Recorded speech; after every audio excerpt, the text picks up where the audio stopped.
ఈ వీడియోలో సమాంతర రేఖలు మరియు లంబ రేఖలకు సంబంధించిన కొన్ని ఉదాహరణలను చూద్దాం.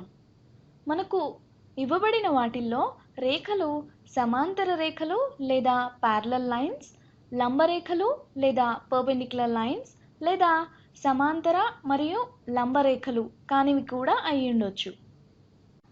సమాంతర రేఖలు లేదా ప్యారలల్ లైన్స్ ఎప్పటికీ ఖండించుకొనబడవు. ఇక్కడ రెండు అక్షాలను గీస్తున్నాను. ఈ అక్షాలనే నిరూపక అక్షాలుగా తీసుకుంటున్నాను. ఇది x అక్షము మరియు ఇది y అక్షము. ఈ రెండు అక్షాల గుండా పోయేటువంటి ఒక రేఖను గీస్తున్నాను. దీనికి సమాంతరంగా ఉంటూ x, y అక్షాల గుండా పోయే మరొక రేఖను గీస్తున్నాను. ఈ రేఖ మరియు మొదట గీసిన రేఖ సమాన వాలు కలిగి ఉంటాయి. అంతేకాని ఇవి రెండూ కూడా సమానం కావు. ఈ రెండు రేఖల x అంతర్ఖండం మరియు y అంతర్ఖండాలు సమానం కాబట్టి ఈ రెండు రేఖలు ఖండించుకోవు మరియు ఇవి రెండు సమాన వాలును కలిగి ఉంటాయి. అంటే సమాంతర రేఖలు సమాన వాలును కలిగి ఉంటాయి. కావున సమాంతర రేఖలు ఒకే వాలు లేదా సేమ్ స్లోప్ని కలిగి ఉంటాయని అర్థమైంది కదా. ఇప్పుడు లంబ రేఖలు లేదా పర్పెండిక్యులర్ లైన్స్ గురించి చూద్దాం. లంబ రేఖలు లేదా పర్పెండిక్యులర్ లైన్స్ ఇవి ఒకదానికొకటి ఆపోజిట్గా ఉంటాయి. ఒక రేఖను గీస్తున్నాను. దీనికి లంబంగా మరొక రేఖను గీయటం అంటే ఈ రెండు రేఖలు ఖండించుకోవటమే కాదు, ఖండించుకున్న చోట దీర్ఘకోణము లేదా లంబకోణం ఏర్పడుతుంది. అంటే ఆ కోణం 90 degrees ఉంటుంది. ఈ విషయాన్ని నేను ఇక్కడ నిరూపించబోవటం లేదు. ఈ వీడియోలో కనిపిస్తున్న ఈ ఎల్లో కలర్ రేఖ యొక్క వాలును m అనుకుందాం. అయితే ఈ ఆరెంజ్ కలర్ రేఖ ఎల్లో కలర్ రేఖకు లంబంగా ఉంది. కాబట్టి ఆరెంజ్ కలర్ రేఖ యొక్క వాలు -1/m అవుతుంది. అనగా ఎల్లో కలర్ రేఖ యొక్క వాలుకి ఋణాత్మక విలోమం అవుతుంది. సో ఈ రెండు రేఖల స్లోప్స్ ఒకదానికొకటి ఋణాత్మక విలోమాలు అవుతాయి. ఇప్పుడు ఇచ్చిన ఈ లెక్కలో రెండు రేఖలు సమాంతర రేఖల లేదా లంబ రేఖల లేదా ఈ రెండు కాదా అనే విషయాలను చూద్దాం. అది తెలుసుకోవాలంటే ముందుగా రెండు రేఖల స్లోప్స్ను కనుగొనాలి. ముందుగా మొదటి రేఖ స్లోప్ను చూద్దామా. ఏదైనా ఒక రేఖ అంటే 4, -3 మరియు -8, 0 బిందువుల గుండా పోయినట్లయితే ఆ రేఖ స్లోప్ m1 అనుకుందాం. వాలును ఎలా కనుక్కోవాలో మీకు తెలుసు కదా. కాబట్టి m1 = -3 - 0 by 4 of -8 = -3 by 4 + 8 = -3/12. లవహారాలను 3తో భాగించినట్లయితే మనకు m1 = -1/4 వస్తుంది. కాబట్టి ఈ రేఖ యొక్క వాలు m1 = -1/4 అంటే మొదటి రేఖ వాలు. ఇప్పుడు రెండవ రేఖ యొక్క వాలును చూద్దామా. ఈ రేఖ స్లోప్ m2 అనుకుంటే కనుక m2 = -1 - 6 divided by -1 - -2 = -7 by -1 + 2 = -7/1 అంటే -7. కాబట్టి వాలు m2 = -7. మీరు గమనించినట్లయితే m1 మరియు m2 రెండు సమానం కావు లేదా ఋణాత్మక విలోమాలు కూడా కావు. కాబట్టి ఈ రెండు రేఖలు సమాంతరాలు కావు మరియు లంబ రేఖలు కూడా కావు. ఈ రెండు రేఖలు ఖండించుకుంటాయి కానీ ఖండన బిందువు వద్ద కోణం 90 డిగ్రీస్ ఉండదు. కాబట్టి ఇవి రెండు లంబరేఖలు కూడా కావు.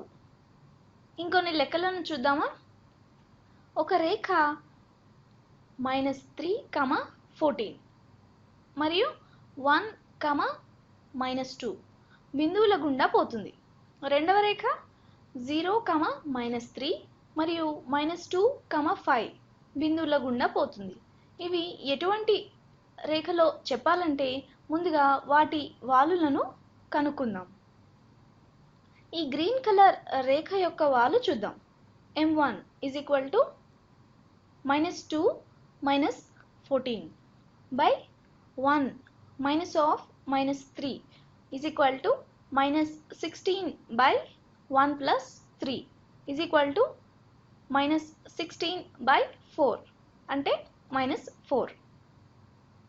కాబట్టి M1 = -4. రెండవ రేఖ యొక్క స్లోప్ M2ను చూద్దాం. M2 = 5 -3 divided by -2 -0 = 5 + 3 divided by -2. 5 + 3 divided by -2 = 8 by -2 అంటే -4. మీరు గమనించినట్లయితే రెండు రేఖల స్లోప్స్ M1 = -4 మరియు M2 = -4 సమానం. కాబట్టి ఇవి రెండు సమాంతర రేఖలు ఎందుకంటే వాటి స్లోప్స్ సమానం. మీరు ఈ రెండు రేఖలను గ్రాఫ్లో గీసి చూడండి. సమాంతర రేఖలని రుజువవుతుంది. ఇప్పుడు ఈ లెక్కను చూద్దాం. ఏదైనా ఒక రేఖ 3, 3 మరియు -6, -3 బిందువుల గుండా పోతుంది. మరొక రేఖ 2, -8 మరియు -6, 4 బిందువుల గుండా పోతుంది. మరొకసారి ఈ రెండు రేఖలను వాటి యొక్క వాలులను చూద్దాం. మొదటి రేఖ 3, 3 మరియు -6, -3 గుండా పోతుంది. దీని వాలు M1 అనుకున్నట్లయితే M1 = 3 -3 by 3 -6 = 3 + 3 by 3 + 6 = 6/9 అంటే 2/3. వాలు M1 = 2/3. రెండవ రేఖ 2, -8 మరియు -6, 4 గుండా పోతుంది. దీని వాలు M2 అనుకున్నట్లయితే M2 = -8 -4 by 2 -6 = -12 divided by 2 + 6 = -12/8 = -3/2. వాలు M2 = -3/2. మీరు దీన్ని గమనిస్తే కనుక ఈ రెండు వాలులు కూడా ఒకదానికొకటి రుణాత్మక విలోమాలు. అంటే -1/2/3 = -1 × 3/2 = -3/2. ఇవి రెండు ఒకదానికొకటి రుణాత్మక విలోమాలు. కాబట్టి ఈ రెండు రేఖలు లంబరేఖలు లేదా పర్పెండిక్యులర్ లైన్స్. ముందుగానే వీటి వాలులను కనుక్కున్నాం కాబట్టి మీరు ఈ రెండు రేఖా సమీకరణాలను కనుక్కోండి మరియు గ్రాఫ్ ద్వారా ఈ రెండు రేఖలు లంబరేఖలో కావో వెరిఫై చేయండి. ఇప్పుడు ఇంకొక లెక్కను చూద్దాం. y = -2/5x - 3 అనే రేఖకు లంబంగా ఉంటూ 2, 8 బిందువు గుండా పోయే రేఖా సమీకరణాన్ని కనుక్కోండి. ఇచ్చిన రేఖ యొక్క వాలు M1 = -2/5. కాబట్టి ఈ రేఖకు లంబంగా ఉండే రేఖ యొక్క వాలు M1కు రుణాత్మక విలోమం అవ్వాలి. అంటే M2 = 5/2 అవుతుంది. ఇప్పుడు వాలు 5/2గా కలిగి ఉండి 2, 8 బిందువు గుండా పోయే రేఖా సమీకరణాన్ని కనుక్కుందాం. అది y minus 8 is equal to 5 by 2 into x minus 8 అవుతుంది. దీనిని ఇంకా సూక్ష్మీకరిస్తే y minus 8 is equal to 5 by 2 into x minus 5 by 2 into 2. ఇక్కడ 2 క్యాన్సిల్ చేస్తే y minus 8 is equal to 5 by 2 x minus 5.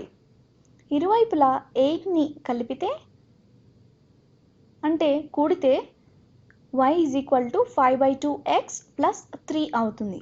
ఇది y is equal to minus 2 by 5 minus 3 రేఖకు లంబంగా ఉండి 2, 8 బిందువు గుండా పోతుంది.